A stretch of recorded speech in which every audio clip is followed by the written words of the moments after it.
Hello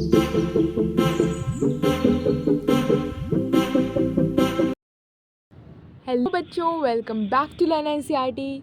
तो आज हम स्टार्ट करने जा रहे हैं एक नया चैप्टर एक नई एनर्जी के साथ। ठीक है, सभी बच्चे इस चैप्टर को अच्छे से पढ़ेंगे। ठीक है, ताकि इसका अगर कोई भी क्वेश्चन आए एग्जाम में तो हम उसे करके आएँ। ईजी चैप्टर है, एरियाज ऑफ पैरेललोग्राम्स है और ट्रायंगल्स है। तो ये तो हम पढ़ चुके हैं पहले भी, बस उसी का हमें एप्लीकेशन देखना है ना। तो अगर अभी तक चैनल को सब्सक्राइब नहीं किया तो सब्सक्राइब ज़रूर कर लो। और स्टार्ट करते हैं अपनी पहली एक्सरसाइज के साथ, एक्सरसाइज 9.1। उसका पहला क्वेश्चन देख रहे हैं हम। तो फर्स्ट क्वेश्चन कह रहा है, which of the following figures lie on the same base and between the same parallels. Question क्या कह रहा है, हमें ये 6 फिगर्स दे रखी हैं, आपकी बुक में भी होंगी। कहते हैं कि which of the following figures lie on the same base, यानी इनमें से कौन सी फिगर्स हैं जो कि सेम बेस पर लाई कर रही हैं। अभी मैं आपको सब चीज़ों का मतलब बताऊंगी, बेस का क्या मतलब हुआ है ना। और बोल रहा है and between the same parallels, यानी कि जो फिगर्स हैं वो पैरेलल्स, सेम पैरेलल्स के बीच में लाई कर रही हैं, ये हमें बताना है। इन सच अ केस, अगर ऐसा कोई केस है जिसमें वो सेम बेस पर है और सेम पैरेलल्स के बीच में है, तो right the common base and the 2 parallels.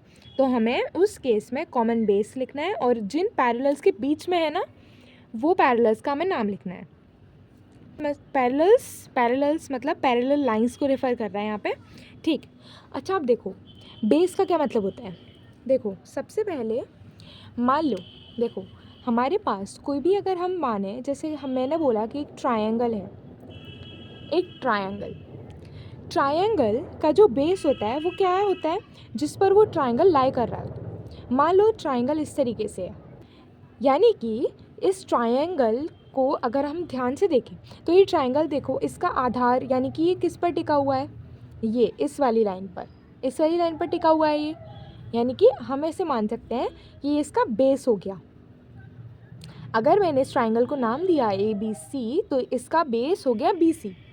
Similarly ये तो एक ट्रायंगल की बात हो गई। अगर मैं बात करना चाहूँ, मान लो मैंने कह दिया कि एक स्क्वायर है, तो अगर मैं बोलूँ इसका बेस क्या होगा, तो बेस वो लाइन जिस पर ये टिका हुआ है, यानी ये वाली लाइन, पर वो स्क्वायर के अंदर आनी चाहिए, यानी ये पूरी नहीं बोलेंगे, ये जो लाइन स्क्वायर के अंदर आ रही है ये। अगर मैंने इसको नाम दिया ABCD स्क्वायर, तो AB जो होगा वो बेस हो जाएगा इस स्क्वायर का। तो इसी तरीके से हमें इनमें सेम बेस और सेम पैरेलल लाइंस के बीच में जो फिगर्स होंगी हमें उन्हें आइडेंटिफाई करना है। पहले क्वेश्चन से स्टार्ट करते हैं। तो यहाँ पे आपको दिख रहा होगा कि हमारे पास एक ट्रेपेजियम है ना, ट्रेपेजियम है और बीच में एक ट्रायंगल है। ट्रायंगल का नाम क्या है, PDC ट्रायंगल, और जो हमारा ट्रेपेजियम है उसका नाम क्या है, ABCD। अच्छा, अब अगर मैं आपसे बोलूँ कि मेरे को ये जो ट्रेपेजियम है हमारे पास ABCD, इसका मुझे बेस बता दो, तो आप कहोगे जिस लाइन पर वो टिका हुआ है वही इसका बेस हो गया।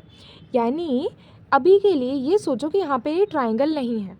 अगर ये ट्रायंगल नहीं होता तो क्या होता हमारा बेस, CD बेस हो जाता हमारा, है ना। अब मैंने आपसे बोला कि चलो आपने ट्रेपेजियम का तो बेस बता दिया CD, यहाँ पे लिख लेते हैं CD। मैंने आपने मेरे को बता दिया ट्रेपेजियम का बेस। अब यहाँ पे क्योंकि फिगर में एक और ट्रायंगल है, तो अब हम ट्रायंगल का बेस देखते हैं। ट्रायंगल का बेस बताओ। देखो मान लो कि ये जो ट्रेपेजियम है इस समय पर ट्रेपेजियम नहीं है ना, तो ये जो ट्रायंगल है इसका बेस क्या होगा, जिस पर ये टिका हुआ है, यानी CD इसका भी बेस हो जाएगा, यानी इसका भी बेस CD और इसका भी बेस CD, सेम बेस हो गया हमारे पास। जो उसने पहली कंडीशन बोली थी, तो पहली कंडीशन इसने कर दी सेटिस्फाई। अच्छा, अब एक और चीज़ बोली उसने, सेम पैरेलल्स के बीच में। तो ऐसा करते हैं, पहले हम एक कंडीशन को सभी में सेटिस्फाई करवा के देख लेते हैं, फिर दूसरी कंडीशन पे आएंगे। ठीक है, अब यहाँ पे ध्यान से देखो, यहाँ पर अगर आप ध्यान से देखोगे तो इस फिगर में देखो PQRS एक पैरेललोग्राम है और MNRS एक ट्रेपेजियम है ना। अब अगर मैंने आपसे पूछा कि जो पैरेललोग्राम है PQRS, इसका बेस बता दो, तो आप बोलोगे कि इसका बेस RS हो जाएगा या SR हो जाएगा। ठीक है, अब मैंने आपसे बोला कि अगर इस फिगर में एक ट्रेपेजियम भी है जिसका नाम है MNRS, तो आप मेरे को उसका बेस बता दो। तो तुम बोलोगे कि पैरेललोग्राम का तो एस आर था, और ये जो हम देख रहे हैं एम एन आर एस, ये किस पे टिका हुआ है, ये भी आर एस पे टिका हुआ है, यानी इसका भी बेस एस आर हो गया। यानी पहली कंडीशन तो इसने भी सेटिस्फाई कर दी। अब देखो इस वाली फिगर पे चलते हैं। ये वाली फिगर और ये वाली फिगर में क्या है डिफरेंस है? कोई डिफरेंस नहीं है। इस फिगर को हमने ऐसे कर दिया, ऐसे और ऐसे कर दिया, तो ये फिगर आ जाएगी हमारे पास। इसका मतलब अगर आप ध्यान से देखो तो जैसे मान लो ट्राइंगल है, तो अगर मैंने माना कि इसका बेस ट्राइंगल का इधर है क्यू आर, है ना, क्योंकि ट्राइंगल ऐसे ऐसे कैसे टिका रहेगा, ऐसे ही तो टिका रहेगा, ट्राइंगल है ऐसे इस तरीके से। तो मैंने आपसे बोला ज़रा ट्राइंगल का बेस बताना, तो आपने बोला ट्राइंगल का बेस क्यू आर हो गया। मैंने कहा ठीक है, ट्राइंगल का बेस क्यू आर हो गया। मैंने आपसे बोला कि ये जो P Q R S parallelogram मेरे को दिख रहा है, इसका भी ज़रा बेस बता दो। तुम बोलोगे इसका बेस एस आर हो गया। लेकिन अब मेरी एक बात ध्यान से सुनो, अगर हम ये सोचें कि मेरे पास कोई एक स्क्वायर है या कोई मेरे पास एक पैरेललोग्राम है, इस तरीके से पैरेललोग्राम है या स्क्वायर है, तो हम बोल सकते हैं क्योंकि एक सिमेट्रिकल फिगर है, ट्राइंगल की तरह ये, मतलब अगर हम माने तो ट्राइंगल भी इधर भी लाई कर सकता है, इसका आधार इधर भी हो सकता है और इधर भी हो सकता है। पर क्योंकि अगर हम फिगर में ऐसे देखें तो ये हमारी कोई लाइन नहीं बन रही, हमारी लाइन यहाँ पे इस पर लाई कर रही है, तो हमने ये वाला बेस इस टाइम पे चूज़ कर लिया। अगर मैं बात करूँ स्क्वायर की या पैरेललोग्राम की, तो मैं इसका बेस ये भी बोल सकती हूँ, ये वाला भी, ये भी इसका बेस हो सकता है, ये वाला भी। तुम बोलोगे ये वाले कैसे हो सकते हैं? अरे भाई फिगर को ऐसे कर दो, फिर और रोटेट कर दो, फिर और रोटेट कर दो, ठीक है, तो इससे हमारे पास सभी बेसेस आ जाएंगे। तो यही है, मतलब अगर मेरे को सेम बेस करना है तो मुझे ऐसा वाला बेस लेना पड़ेगा ना जो दोनों में आ जाए कॉमन, यानी क्यू आर तो हमारा आ रहा है, यानी पहली कंडीशन इसने भी सेटिस्फाई कर दी। इस पर आते हैं, फोर्थ फिगर को अगर ध्यान से देखोगे तो मेरे पास ए बी सी डी, इसका बेस बता दो। तुम बोलोगे ट्राइंगल के हिसाब से देख लेते हैं, तो हम बी सी को बेस बोल देते हैं अपना, ठीक है। तो तुमने बोला है इसका बेस है बी सी। फिर मैंने बोला कि इस फिगर के अंदर एक ट्राइंगल भी है, जिस ट्राइंगल का नाम क्या है, आर पी क्यू। मैंने बोला ये जो आर पी क्यू ट्राइंगल है इसका बेस बता दो। तुमने कहा ये जिस पे लाई कर रहा होगा वही इसका बेस होगा। अब मैंने तुम्हें एक चीज़ कही थी कि जितने जो पार्ट ट्राइंगल के अंदर आ रहा है उतने को ही हम बेस के रूप में गिनेंगे, इसके बाहर नहीं जाएंगे। यानी कि इसका बेस तो हो जाएगा पी क्यू, इसका बेस बी सी, इसका बेस पी क्यू, यानी ये तो सेटिस्फाई नहीं किया, यानी हमारी पहली कंडीशन इस वाली फिगर के केस में कैंसिल हो जाती है। अब ये वाली फिगर देखो, फिफ्थ फिगर देखो, हमारे पास क्या है, ए बी क्यू डी।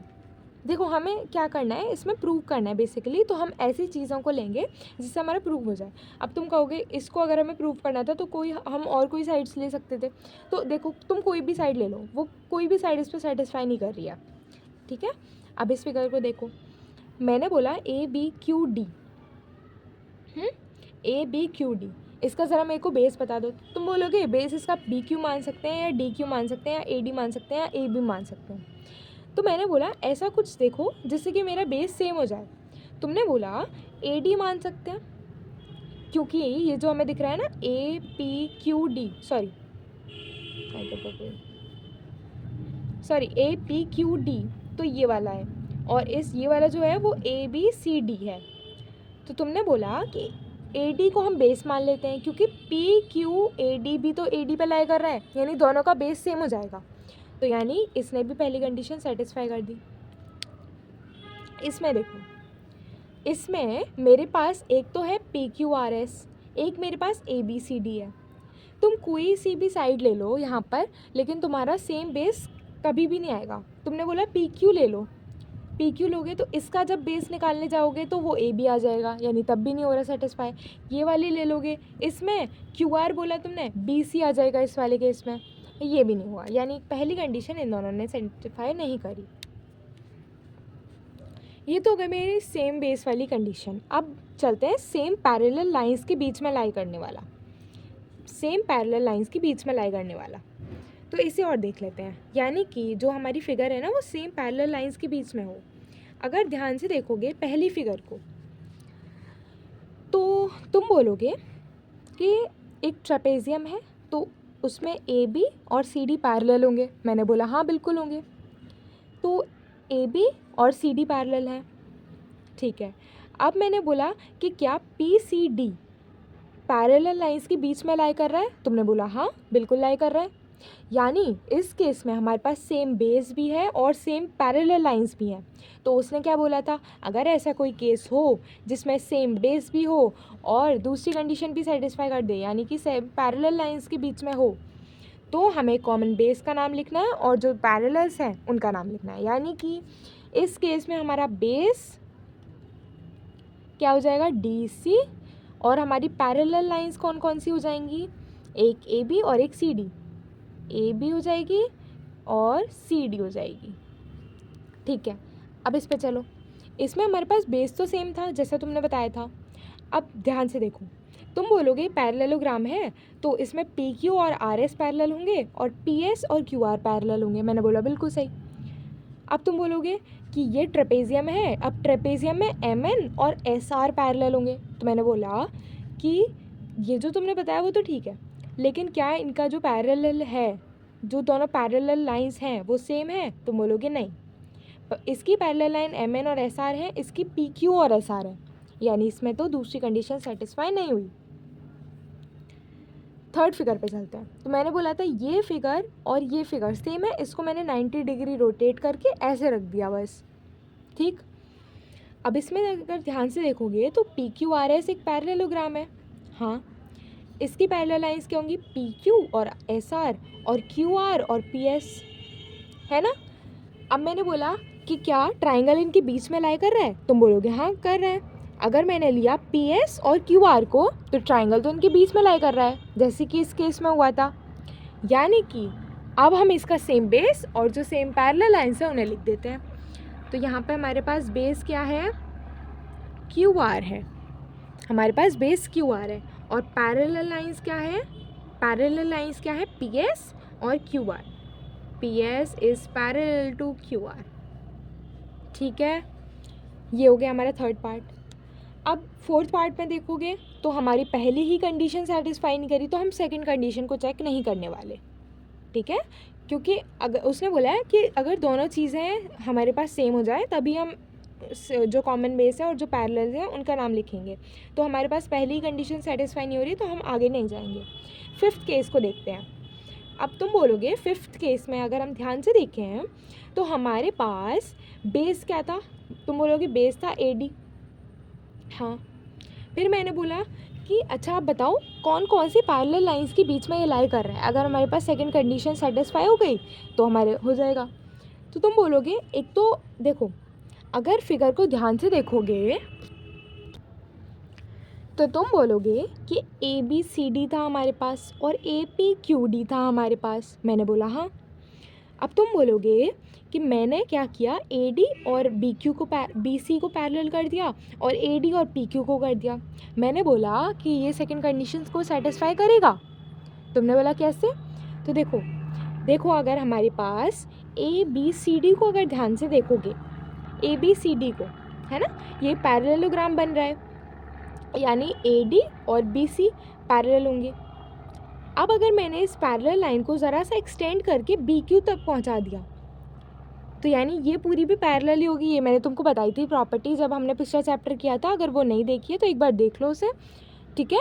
मैंने तुमको बताया था मेरे पास अगर एक पैरेलल लाइन है, मैंने उसको एक्सटेंड कर दिया तो वो पूरी भी एक पैरेलल लाइन रहेगी। इसका मतलब तो ये हुआ कि ए पी क्यू डी, ये जो हमारे पास पैरेललोग्राम है उसमें ये जो पी क्यू आ रही है और इस पी क्यू को भी मैंने एक्सटेंड करके बी तक पहुंचा दी, यानी कि दोनों की पैरेलल लाइंस मैंने सेम कर दी। बेसिकली ये है।